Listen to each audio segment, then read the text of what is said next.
Saludos and welcome all. My name is Angelica Salazar. I'm a popular educator, community organizer, cultural worker, and someone who has dedicated many years of my life to the work to normalize U.S. relations towards Cuba. So I'm excited to announce that Belly of the Beast has teamed up with Progressive International to present today's event. It is part of Belly of the Beast Lessons from Cuba speaker series, which seeks to repoliticize and recontextualize Cuba and Cuba solidarity. So it is my pleasure and honor to introduce the speakers for this special event. We have Vijay Prashad and Manolo De Los Santos. Vijay is the director of the Tricontinental Institute for Social Research. He is also the chief editor of LeftWord Books and the chief correspondent at Globetrotter. His most recent book that you must check out is Washington Bullets, with an introduction done by Bolivia's Evo Morales. Manolo De Los Santos is also an organizer and educator. He owes his political education to the people's movements from the Caribe, the Caribbean, to New York City. He is the founding director of the People's Forum, a movement incubator for working class communities to build unity across historic lines of division at home and abroad. He's lived several years in Cuba working as a collaborator for projects like Pastors for Peace, the Martin Luther King Center, and the Latin American School of Medicine. So with that said, it's my pleasure to introduce them. And following this thought-provoking conversation between Vijay and Manolo, our very own Luna from Belly of the Beast will close, and then we will have the opportunity to view the short screening of Belly of the Beast's third episode of this series, The War in Cuba. So be sure to check out part 1 and part 2 and enjoy this conversation today. Ciao.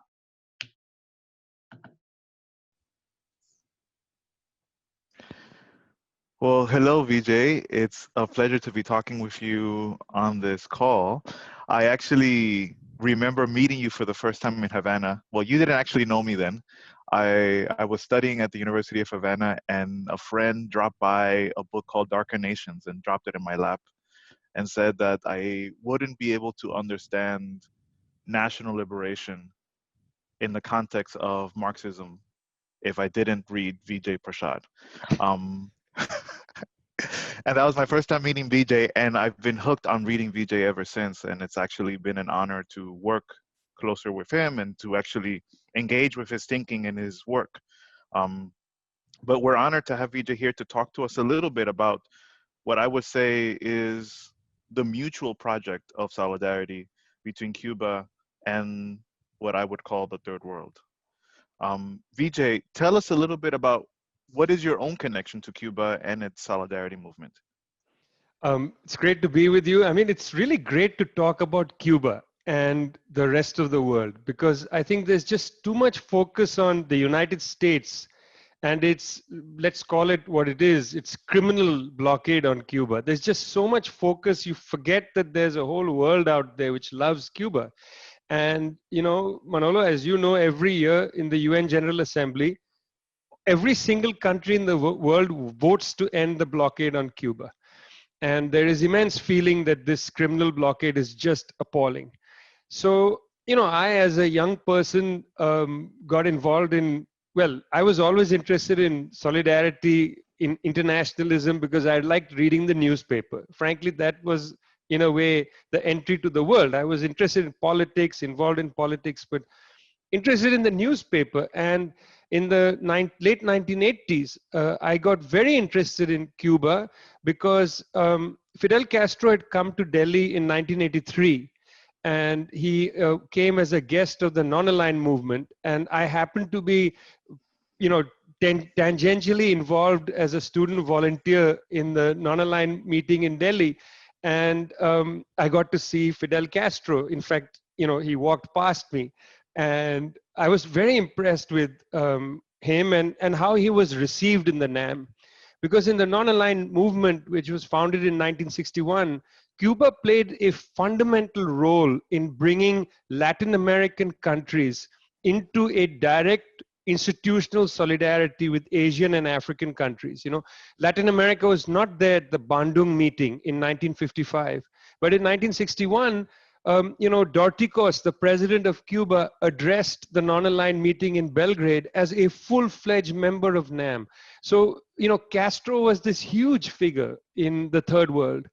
And in the late 1980s, I tangentially got involved in Cuba solidarity work, because out of the non-aligned movement grew an association called the Asian and African Organization of Solidarity, APSO, which later would add on Latin America and would be known as OSPAL, Organization in Solidarity with the Peoples of Asia, Latin America, and Africa.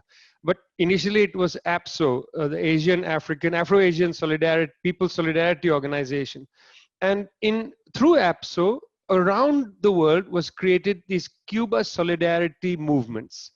Now, the most, the way I was most powerfully affected, Manolo, by the example of Cuba was after the Soviet Union collapsed in the early 1990s, after 1991, there was a special period in Cuba. And, I was already involved with the communist movement in India. And at the time, the Communist Party of India, Marxist, and the leader Harkrishan Singh Surjit decided it's not enough to just send verbal gestures of solidarity. I mean, after all, the Cubans had provided so much to the movements around the world through the medical missions, through scientific cooperation, and of course through the valiant role of Cuban troops at Cuto Conivale in Angola when they defeated the South African apartheid army and opened the door for the liberation of South Africa. So Surjit said, we need to send them aid. So the farmers movement, agricultural workers movement, literally millions of Indian working class peasant organizers affiliated with the communist movement raised 10,000 tons of wheat and 10,000 tons of rice. This was brought to Bengal, where I am from, and at the port of Haldia was boarded onto the Caribbean Princess ship. That was the name of the ship, and was taken to Havana. And our comrades M.A. Baby and Harkrishan Singh Surjit went to Havana when the ship arrived. They were with Castro when the Cubans received it.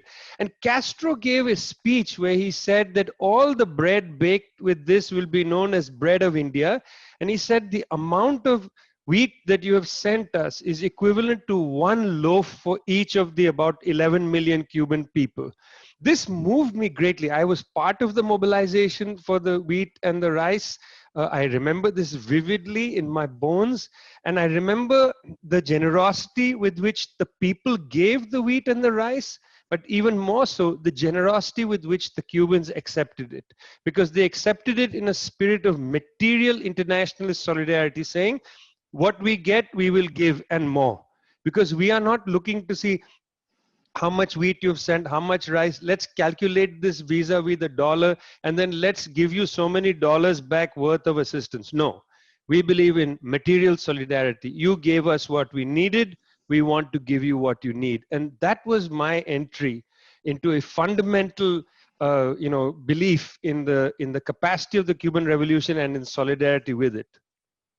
Well, that's very moving, Vijay, because it's just one of many episodes in the history of internationalism, not just from the Cuban perspective, but of a period in history when many nations around the world, many peoples decided to become full protagonists of their own history and make the step towards actual sovereignty, independence. And many made the definitive steps towards a different social order under socialism. You mentioned something which is sort of an exciting point in that history, which is the Tricontinental Conference in Havana in January of 1966. It's often talked about, but very often they don't often visibilize the sort of the impact of what it meant to sort of bring together militant people's organizations, parties, guerrilla movements from around the world together in the same space. Can you tell us a little bit about, not just what was the impact of this meeting, but what has been its meaning and how its meaning has been interpreted since then? You see, when the non-aligned meeting was held in Belgrade in 1961, the Cubans, as I said, were integral part of it. But NAM, the non-aligned movement, was an interstate organization. So you had to have already been an established state most likely a member state of the UN, to be a member of NAM. There were observers. For instance, the Palestinian Liberation Organization was an observer at NAM, but not really a full-fledged member. And I think it's to the credit of Fidel Castro that he recognized that there needed to be a platform for national liberation movements which had not yet succeeded in victory. They needed a place for discussion, deliberation, coordination, and solidarity. People, for instance, fighting against Portuguese colonialism in Africa, the PAIGC in Angola, in Guinea-Bissau and Cabo Verde, MPLA, and these groups in the continent of Africa, but also the Palestinians, the Vietnamese fighting in a war against the United States war machine, and so on. So it's to bring these national liberation fighters who didn't have a seat at the non-aligned movement that they created the Tricontinental Conference, because it was less an interstate conference and it was more an inter-movement conference. And for this, Mahdi Ben Barka from Morocco was tasked as the principal organizer of the conference. He traveled around the world clandestine, and just before the conference was assassinated in Paris. He just flown from Havana to Paris, picked up, disappeared. Castro had this sense that there needs to be a platform of inter-movement solidarity. What we might later call people's solidarity as opposed to interstate solidarity. But these were movements, and often movements of the gun, because they were in national liberation armed struggles around the world. The great figure of Che Guevara looms over this. And, we're talking 1966, Manolo, but in 1959, right after the Cuban Revolution, Che Guevara gets on a plane and travels to India, to Egypt, to Yugoslavia, to all the countries that will become part of the non-aligned movement. It's really interesting. He's in Egypt, in India, and in Yugoslavia, the three building blocks, and Indonesia of the non-aligned movement. He travels there. He's in India in July 1959. He makes an enormous impression. He travels in military fatigues. When Castro goes to the UN, he's wearing military fatigues. Frantz Fanon in Wretched of the Earth has a little recognized section where he talks about Castro in the UN in military fatigues. And he says, Castro comes to the UN in military fatigues. He's not there, comrades, because he wants to attack the United States, but he's trying to send a message that we're always ready. We're always in our military uniform, ready for your attack. He's not coming there belligerently. So even though at the Tricontinental in 1966, the looming figure of Che Guevara, the idea of armed struggle, it was armed struggle for defensive purposes and to win the liberation of people. In the UN, the non-aligned movement had a very important resolution in the early 1960s, which passed in the General Assembly, which said the process of liberation is irresistible. And that's what the Tricontinental meant, and I'm very impacted by that whole history and dynamic. That's the poster of Patrice Lumumba, murdered by the imperialists in the Congo in 1961. There are these issues of the Tricontinental magazine, which was produced by the organization that came out of the conference, the OSPAL Organization in Solidarity with the Peoples of Latin America, Asia, and Africa, which was one of the platforms for the creation of solidarity with Cuba around the world. It's really important for people to understand that the real material basis of Cuba's solidarity was not to be found in New York City, in London, in Paris. It was important to build solidarity organizations there for sure, but the basis of solidarity was in Hanoi, it was in Ramallah, it was in Delhi, it was in Jakarta, it was around Latin America. I mean, that is where the greatest solidarity and strength for the Cuban Revolution emanated. Well, it's very, you get very excited when you hear about this material basis to solidarity, because often, in our context now, solidarity often gets reduced to verbal statements, to declarations, or a representation of something, but not necessarily the essence of an action or the essence of something concrete and material. But I am actually curious to hear from you, in this moment in which people in Ramallah, in Hanoi, in Angola, in Cabo Verde, I mean, I actually think about Amílcar Cabral's presence at the Tricontinental Conference. What is it? What was sort of behind that material basis for this solidarity? I mean, what actually brought together revolutionaries from all over the world to actually look at Cuba as something different? Because at the same time, you know, you had in India that was also with its own decolonial project. You had other countries, you know, Ghana and others that also in their own ways were beacons of liberation.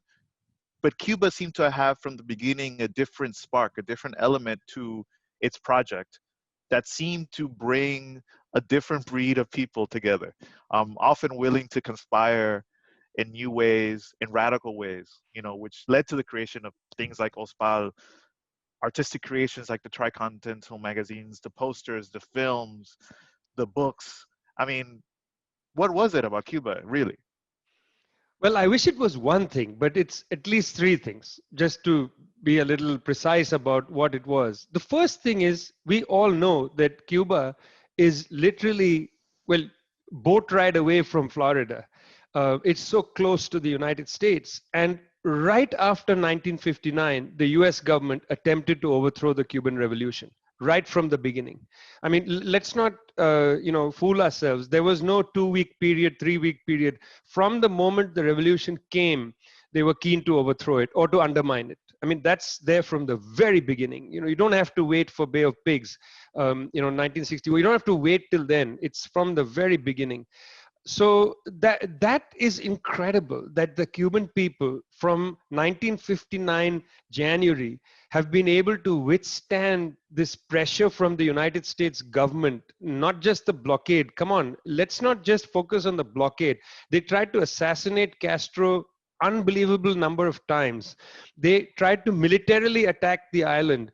How many aircraft were brought down by gangsters funded and backed by, by the United States government? They had terrorists living in Havana, in Florida, who had bombed aircraft that had taken off either from Havana or were going to Havana.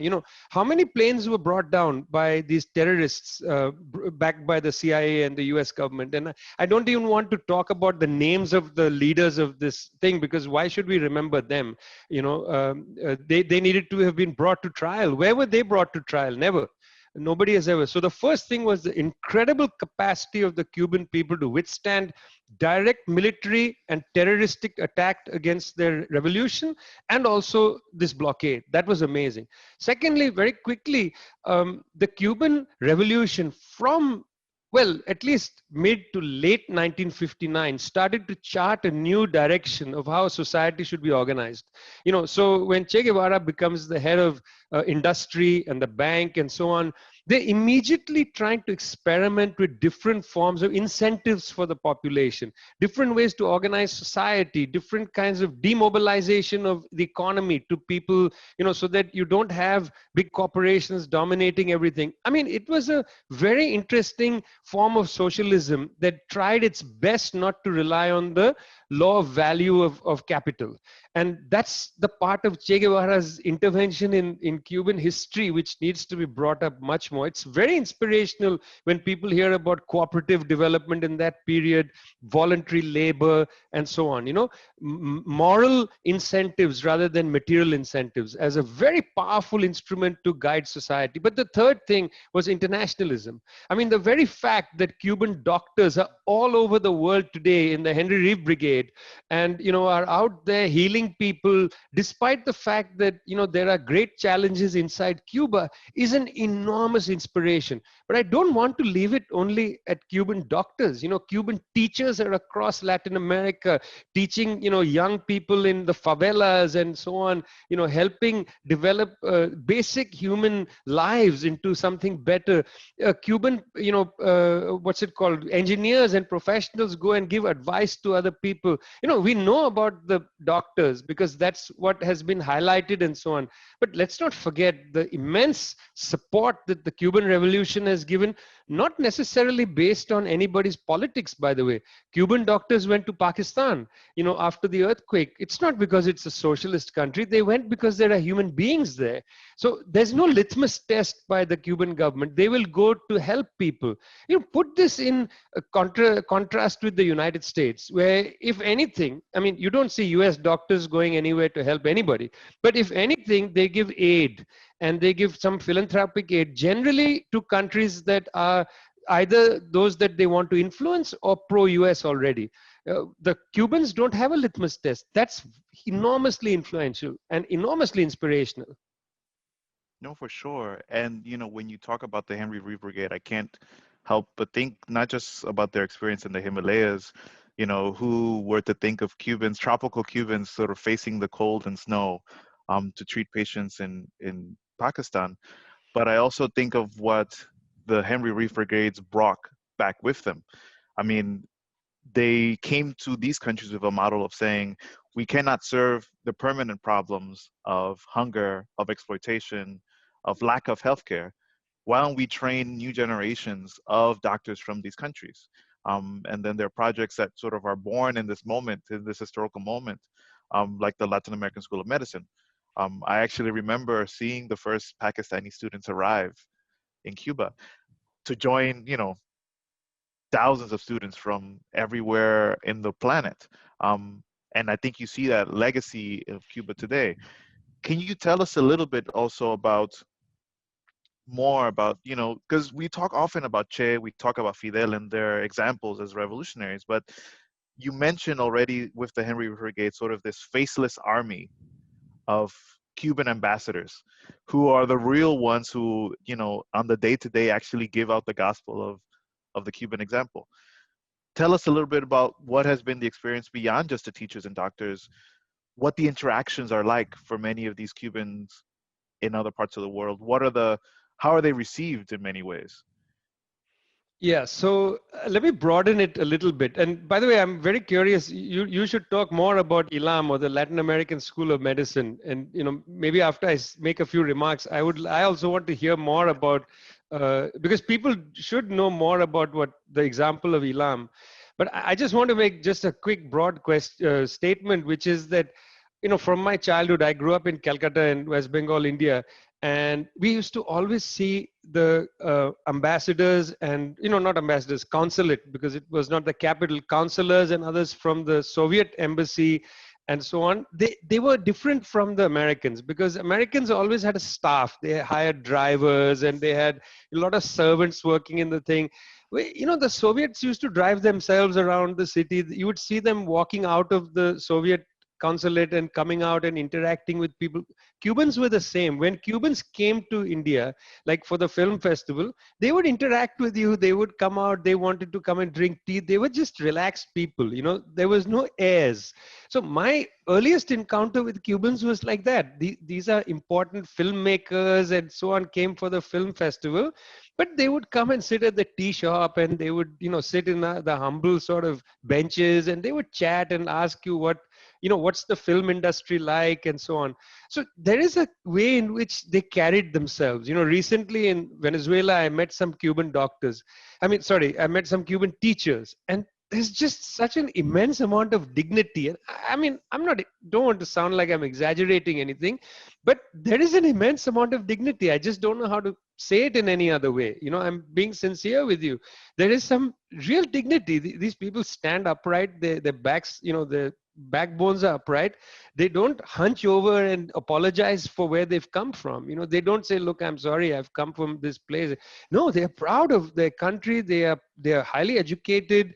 That's the thing that one sees, in Cuba, is you see a population struggling with poverty, because that's the nature of the history that Cuba has before the revolution, struggling with the economic suffocation as a consequence of the blockade from 59, never allowed to actually economically prosper, Cuba, never really. Nonetheless, people are educated, they are healthy, they are proud people. And, I just want to underline that when one meets Cubans, look, they are human beings. There's always going to be crabby, angry, problematic people, It's not like they are superhuman, they are just human beings. but there's something different. There's a kind of quiet dignity that I want to emphasize. You just don't see this level of embarrassment about where they come from. And I must say that this was our experience as young people. We would look at these, Soviet officials, and they were really relaxed people, and they'd come out, and with them it was always more difficult. Because end of the day, there was a certain stiffness. But the Cubans, I mean, there was no stiffness. There was real openness to society, genuine interest in arts and culture, and I really loved that. I mean, we got. I can't just embarrassed. I can't remember his name, but he was the actor in the film Memories of Underdevelopment. He came to Chennai for the Cuba Solidarity meeting. Sergio Corrieri. Yes, and he came out and had a dosa, and he was totally chilled out guy. And here was a film star who was an important official of the Cuban government also. I mean, he was not.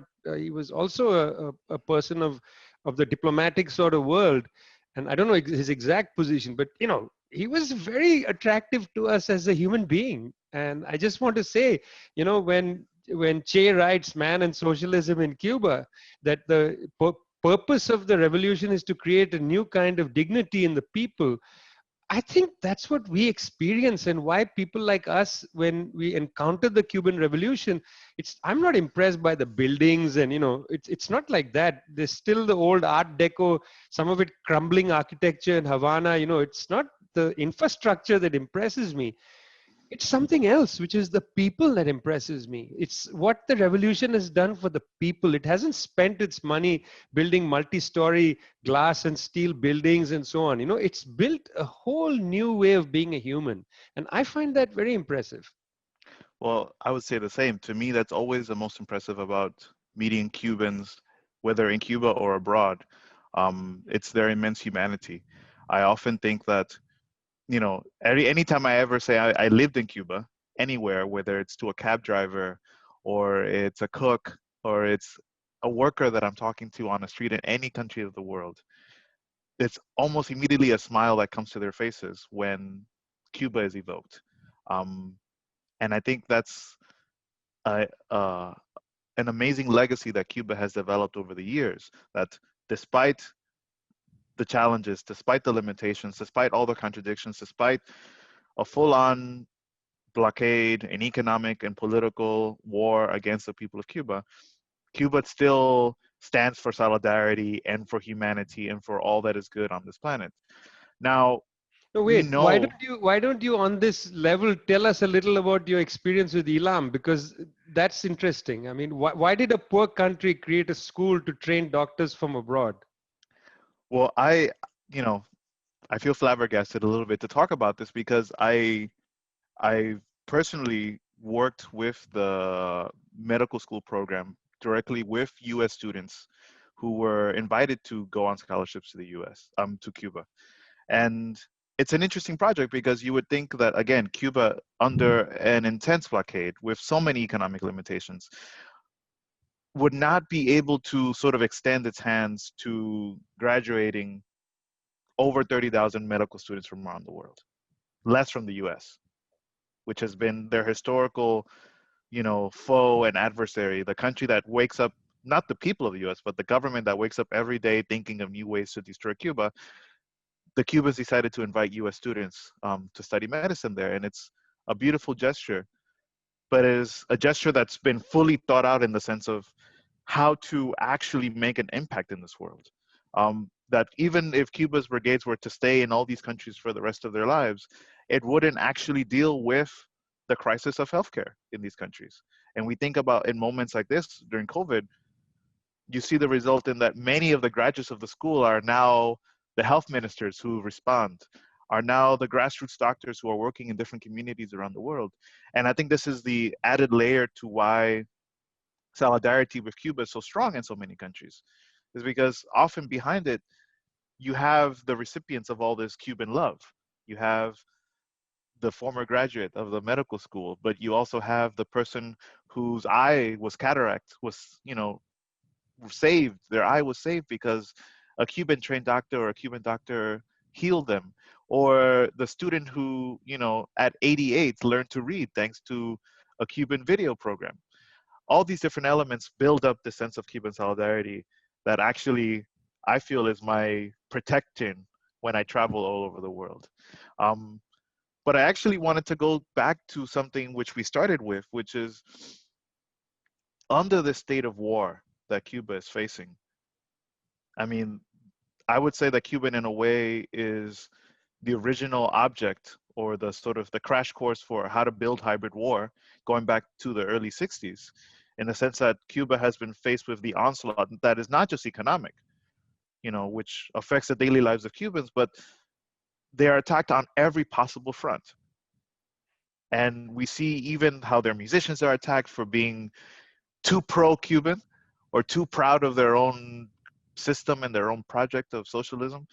But I'm curious to hear, you know, what is the type of solidarity that is required in the face of such a huge adversary like we see now with hybrid warfare? What do we do in the face of so many mounting sanctions and sort of new rules that are being applied to Cuba every other day? I mean, faster than we can count.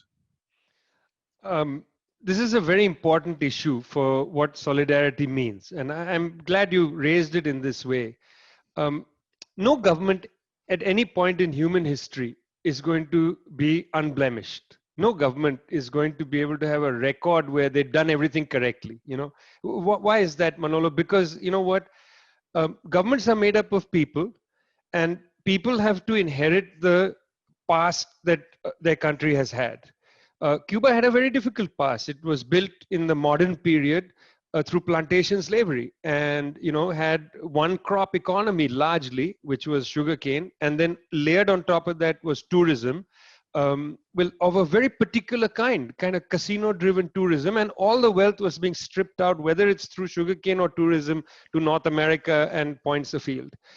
That's the reality that the revolution inherited. And as soon as the revolution came, half the doctors left, all the technicians left, United States prevented capital markets from being involved. And so you got a situation of great difficulty and challenge. And you know, if you were a sensible person from 1959 to the present, and you just wanted to look at all the errors the government has made since then as a malicious activity, you'll find many, because the people struggling as a government to try to deal with an extraordinarily adverse situation and to build socialism, that too, not just to maintain whatever, but to build socialism. And now that too, to create a new human being. I mean, the ambitions of the revolution are so great despite being suffocated. So I find it very malicious the way people pick and choose, you know, they made this mistake, they made that mistake, as a way to attack the Cuban Revolution in general. You know, to pick out one or two things, cherry pick things which are really, you know, they are errors. I mean, and often what you see is that an error takes place, an error of judgment, you know, a misadventure regarding people with HIV/AIDS, for instance, and then the government finds, well, we made a huge mistake. It apologizes for it, reverses course. You won't look at the reverse of course. You'll pick out the first instance of the error and you'll focus on that, and you'll just make propaganda with it. That's how the hybrid war works. The hybrid war doesn't allow the adversary, in this case Cuba, any latitude. Anytime there's any problem, they just pick on that and they blow it up, exaggerate it, and say, look at that. That's the reason we need to overthrow that government. It is a most deceitful way. And unfortunately, between us, but of course, I suppose people will watch this. I just want to say that I find even in currents of the left, there is a very unfriendly attitude towards the revolutionary process. There's somehow this belief that if a revolution isn't perfect, it should be condemned. There is no real sense of solidarity. I mean, what is the nature of solidarity? I don't have solidarity with the Cuban Revolution out of merely a romantic attitude. I just believe that I'm in solidarity with the Cuban people because they're building something extraordinary. They're under enormous attack, and despite the fact that there will be this error made with currency, that error made with this, that, I don't have any problem, you know. I think Castro's position was correct on solidarity. He said, you know, you want to make a criticism of the revolution, that's okay, but it depends where you're standing. If you're making some sort of gesture inside the revolution, that's fine. I mean, it's okay to talk straight with people inside the revolutionary process. But if you're going to go outside and say that I'm criticizing you to overthrow the revolution, that's unacceptable to people like me. That's totally unacceptable. Wherever, if you say I'm a lefty or a right wing or whatever it is, if you're criticizing from outside the revolutionary process in an unfriendly way, then my opinion is you are against the Cuban Revolution. And I don't understand, therefore, how you can be a person of the left. You to my mind, have compromised your integrity. So solidarity means a full understanding of the nature of the revolution, its history, and its process, allowing for experimentation, allowing for, in desperate circumstances, new rules, new loosening to take place. Tourism, opening up for tourism in order to draw in foreign exchange was essential because there was no other access to foreign exchange. They couldn't think of a new way to get foreign exchange. It's an economy that has a hard time diversifying. It's had a hard time diversifying. It was never allowed to diversify. Diversification was a consensus in Latin America. It's what Raul Prebisch had designed through the CEPAL project, which is headquartered in Santiago, Chile. It was a consensus, and yet Cuba was not allowed diversification. In fact, Cuba was ejected from the Organization of American States, and other countries were told, if you take the Cuban route, you will be ejected. This is the reason why Salvador Allende, a genuine revolutionary from Chile, had to, right from 1970, declare that I'm not a Marxist. And he made it very clear. The reason he said that was to prevent the fate of Cuba in Chile. It didn't help him, but he was overthrown in less than 3 years, and in fact, they tried to overthrow him before he even took office in 1970, after he won the election. So this sense of how Cuba is excluded and is penalized for everything, I want people to reflect on the immense challenges that the Cuban Revolution has faced, and again, to repeat, the great dignity with which they faced that. That's what solidarity is. Solidarity isn't somebody sitting in Los Angeles or in Rome. Their sense of perfection is not interesting to me. What's interesting to me is look at what Cuba, against all the odds, has been able to do. Look at the way they are helping people medically. How many Italian doctors are you seeing fight the Ebola epidemic in West Africa? Exactly. I mean, I think you point to something really important, which is in building this project of solidarity in our 21st century actually requires looking at the Cuban people as equal partners in a project of transforming the planet. The Cuban people are not victims of fate. They are equal comrades in this process. They are fiercely critical of their own project, but fiercely also comical and humorous about it, willing to experiment and go sort of out of the bounds and out of the established to sort of figure out not just forms for their own survival, but thinking of ways for the planet to survive this crisis of capitalism. And I wanted to just end thinking together with you about, 1966 was a highlight. And everyone always kind of points back to that. And that's sort of like a starting point. But I wonder, is the era of national liberation over? Does Cuba still sort of remind us that independence isn't enough, that there's still something else to sort of build towards? Is this something that actually is also part of the Solidarity Project? Not just in terms of defending Cuba and what the Cuban people are trying to build, but what would actually allow Cuba to survive is actually living in a world where justice and sovereignty and the rights of the people are a common project for everyone. See, the first thing, Manolo, is that I started by saying that the majority of the world's countries, member states of the UN, vote to end the blockade. So the residue of old national liberation is not fully gone. 187 countries in the last count voted, of 193, voted to end the blockade. Direct snub at the United States. The residue of national liberation is not gone, even in these rightward leaning countries. India voted to end the blockade.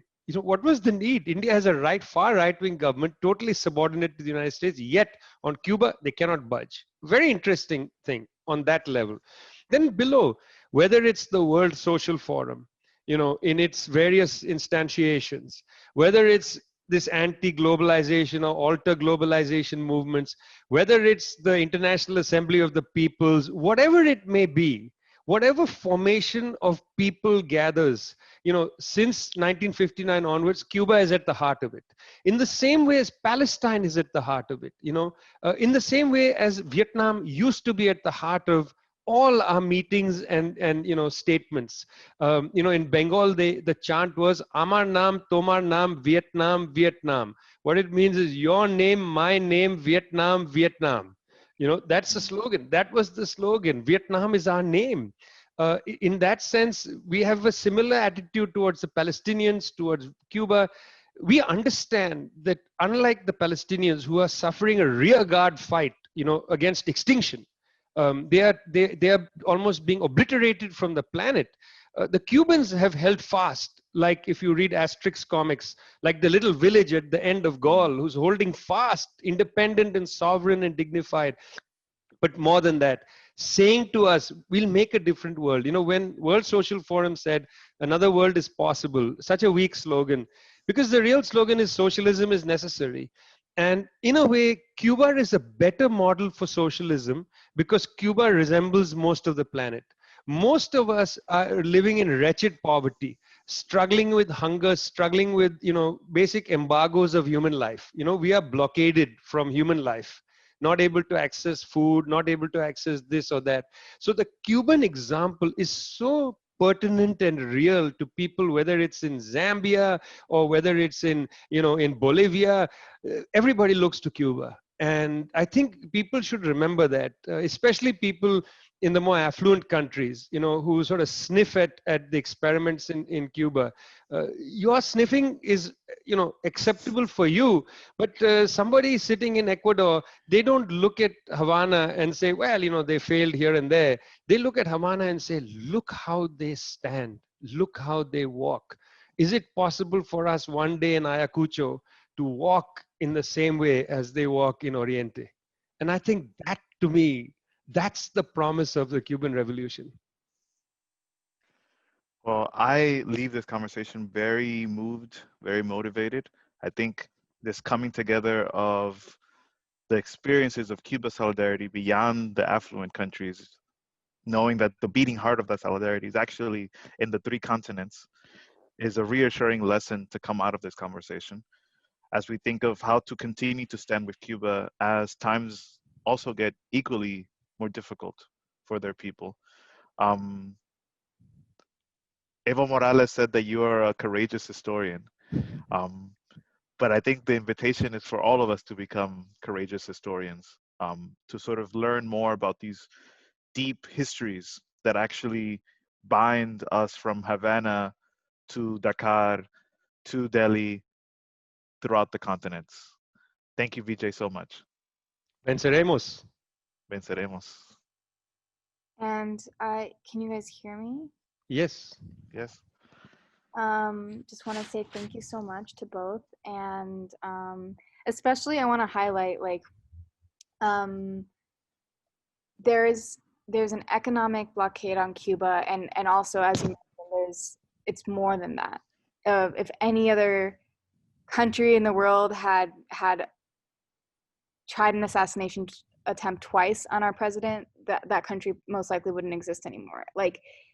There is a lot of violence, threats, and economic war against Cuba, but the attention on that sometimes takes away from the immense amount of solidarity, the political solidarity with Cuba and the rest of the world. And I think that's really important to highlight and to remember. And we've been thinking a lot, Belly of the Beast, about international solidarity and what internationalism really means. And I think Cuba is a really great model for that.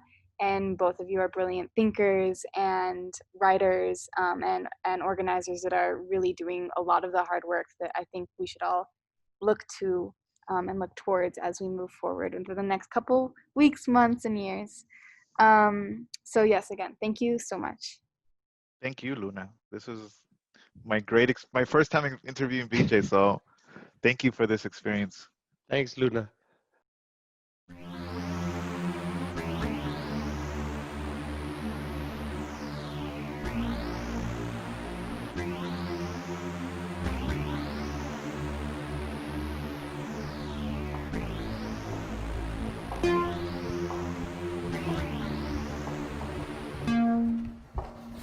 Hi, I'm Liz. The United States has 60 times more COVID deaths per capita than we do here in Cuba. No me sorprende. Cuba has more doctors per person than any other country. We treat our doctors like war heroes, especially these days.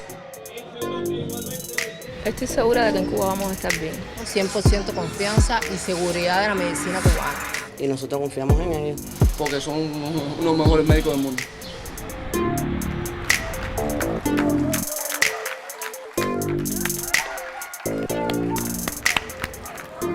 Since COVID began, every night at 9 p.m. we cheer for our doctors. Pero fuera de Cuba, todos no son aplausos. In the last few years, our doctors have come under attack.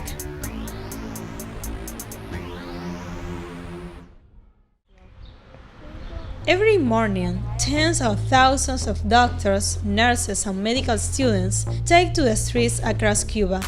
They are on the front lines of our fight against COVID. Talia Ruiz is a first-year medical student. No me siento con miedo. Nosotros si nos cuidamos y tomamos las medidas necesarias tampoco tenemos por qué contagiarnos. Hay médicos que han ido y se han enfrentado directamente con la enfermedad y no se han contagiado, como por ejemplo mi papá. Hola, papá. Talia's father, Juan Jesus, is a family doctor who works at a small clinic next to their home. In March, he joined a group of Cuban doctors on a medical mission to Lombardy, Italy. At the time, Lombardy was the global epicenter of the pandemic.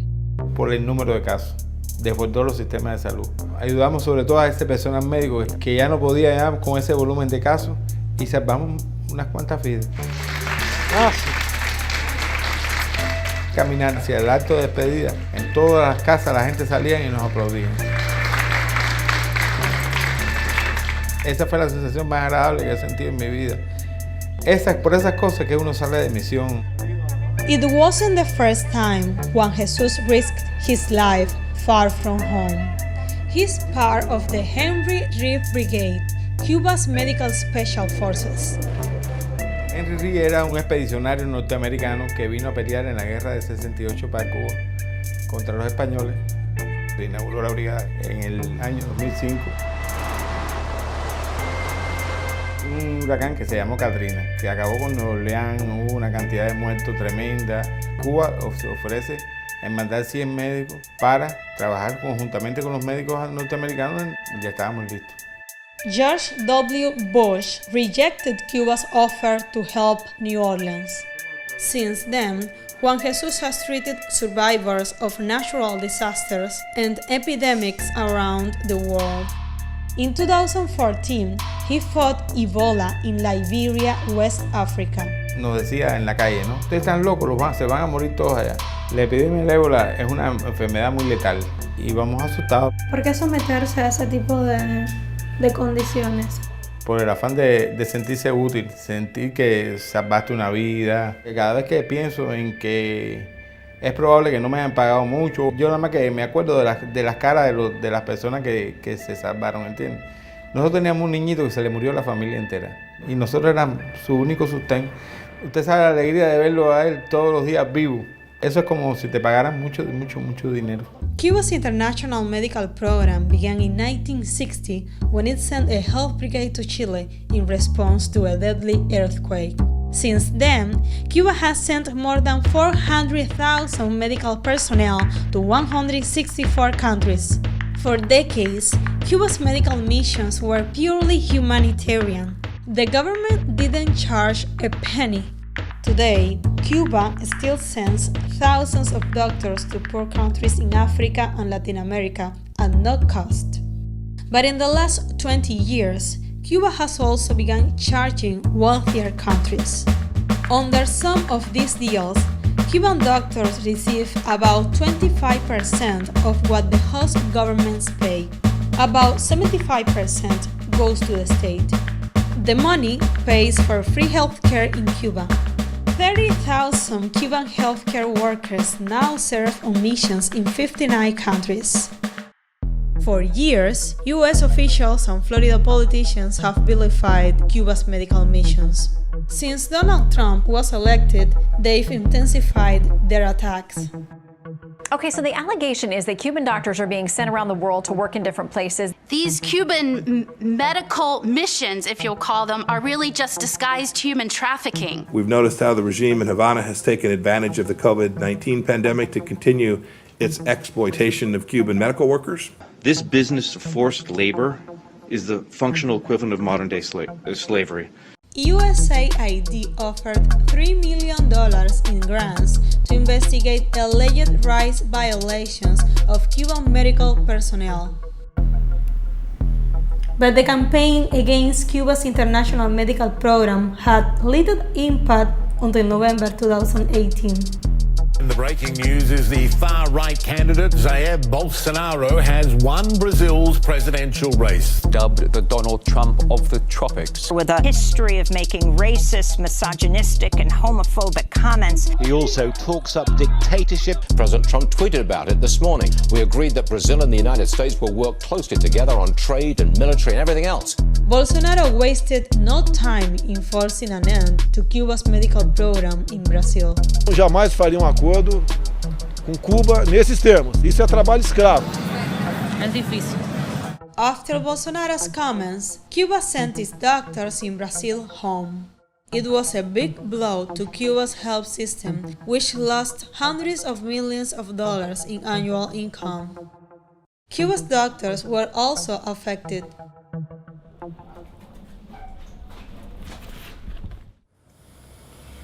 In Cuba, you don't have to go far to see a doctor, porque en cada comunidad vive y trabaja uno. Mario Diaz is a family doctor. 2 years ago, he was in Rio de Janeiro when Bolsonaro won the election.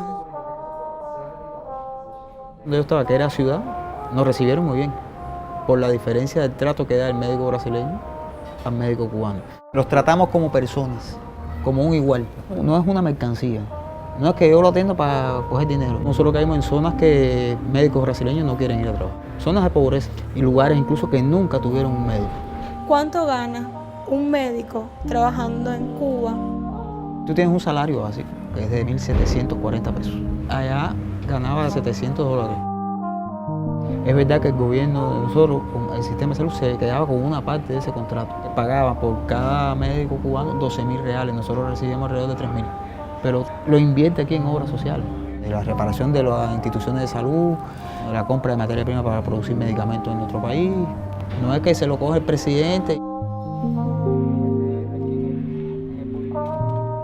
Tú lo miras desde el punto de vista personal, a lo mejor lo ves como injusto, pero tú piensas en algo más grande y ves que tiene un beneficio para el país.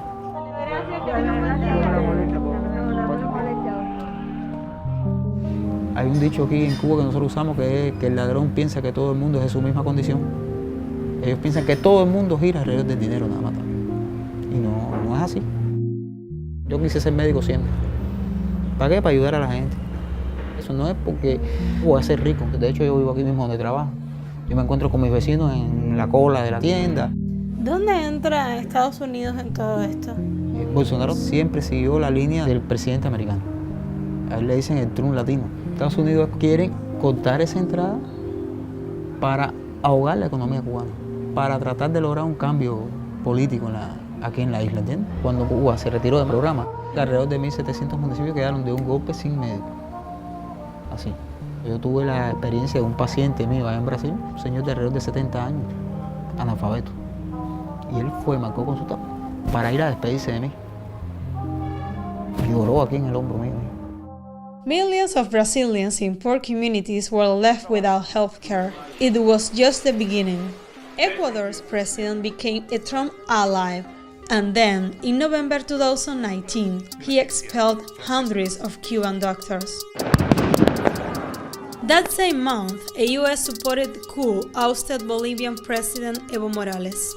Bolivia's de facto government immediately took aim at the Cuban doctors. Los falsos médicos cubanos. Nos acusaba de que no éramos médicos, nos acusaba de bandidos. Joandra Muro was head of the Cuban Medical Mission in Bolivia.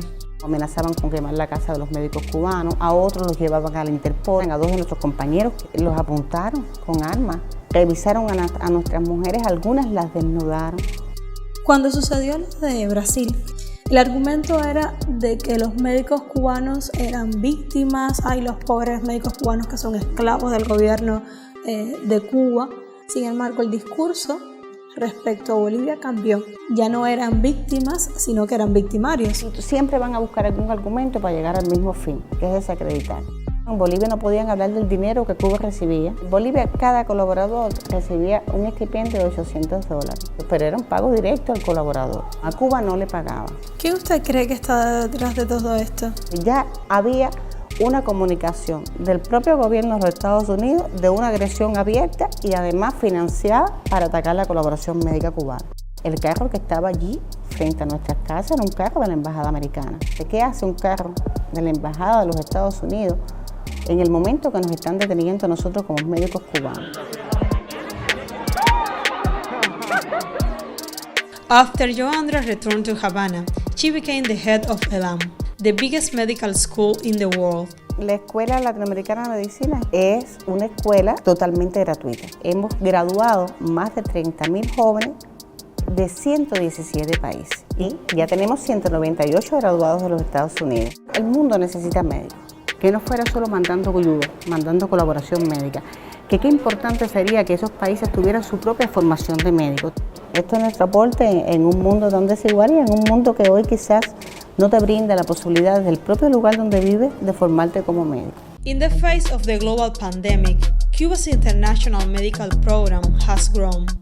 The Henry Reeve Brigade has sent nearly 4,000 doctors and nurses to more than 30 countries to fight COVID. But the Cubans were still not welcome in Bolivia, Ecuador, and Brazil. In Bolivia, the healthcare system there has been overwhelmed by the coronavirus pandemic. Hospitals are at breaking point. People aren't just dying in their cars, they're also dying on the street. Ecuador is seeing one of the world's worst coronavirus outbreaks. Corpses wrapped in plastic and left on the sidewalk in Ecuador. Brazil's infections are rocketing, particularly among the poor. They're digging thousands upon thousands of graves. Brazil now has the second highest number of cases and deaths in the world. Even with so many doctors fighting COVID in other countries, Cuba has contained the pandemic at home. Yo atiendo en esta zona 952 pacientes y no he tenido caso de COVID. El punto fundamental de que el COVID no haya sido una epidemia inmensa en Cuba ha sido la pesquisa y el aislamiento de contacto. Mi hija pesquisando, la pobrecita, subir y bajar escaleras no es nada agradable, pero es lo que le toca. ¿Qué edad tú tenías cuando tu papá se fue a la primera misión? Cuando yo tenía 1 año ya estaba cumpliendo una misión. Es tu papá y quieres tenerlo aquí y sabes como que sientes que te falta algo. Con el pasar de los años vas entendiendo la situación, que ese es su propósito en esta vida. No es un médico simplemente cubano, es un médico del mundo. Mi sueño es ser un médico tan abnegado y sacrificado como lo es mi papá. Hay muchas campañas difamatorias, sobre todo de parte de los Estados Unidos, pero al final todo es mentira. Son gente con un corazón inmenso que aman lo que están haciendo. ¿Usted ha notado un cambio entre las actitudes del gobierno de los Estados Unidos con los médicos cubanos en los últimos años? Hay una mayor hostilidad respecto a las misiones médicas cubanas. ¿Por qué están haciendo eso? Fácil, es parte del bloqueo. La Henry Reeve es muy altruista, hace las misiones para servir a los demás, pero hay misiones que si eran remuneradas, que Cuba recibía dinero de esas misiones. Ese es el objetivo fundamental del decreto de los médicos cubanos. No porque le interese la cantidad de horas que trabajé, sencillamente para privar al país de otra fuente más de dinero.